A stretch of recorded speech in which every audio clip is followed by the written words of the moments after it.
Alright, hey, welcome back to Car Talks, where I rant, ramble, rave, and word about my thoughts on training, life, and fitness.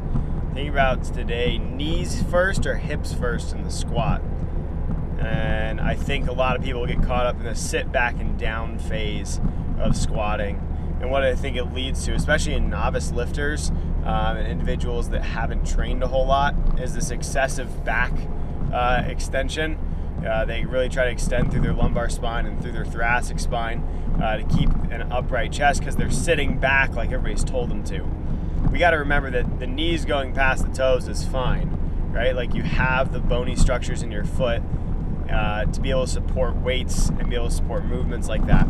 The squat in and of itself is more of a knee dominant movement anyway, or at least should be. You don't need to necessarily think about it as a hip extension. Because I think one of the old things, when people look at the sitting back and down of squatting, I think a lot of people forget that cue came out of geared powerlifting, right? Being able to sit back into a squat suit that's going to help propel you up.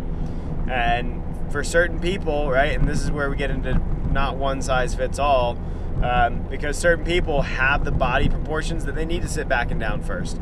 Some people have the body proportions where they need to go knees first.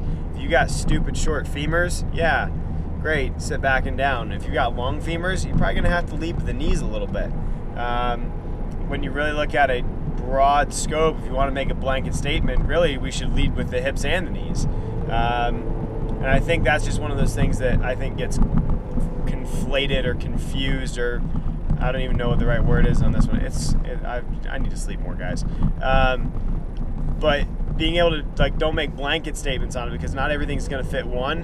And the idea that you have to sit back and down and that a squat initiates at the hips first, I think is just an immature way or an old way to look at squatting. Doesn't make you more virtuous to sit back and down versus leading with the knees. You just got to do what's best for an individual and do what's best for each athlete or lifter that you're working with.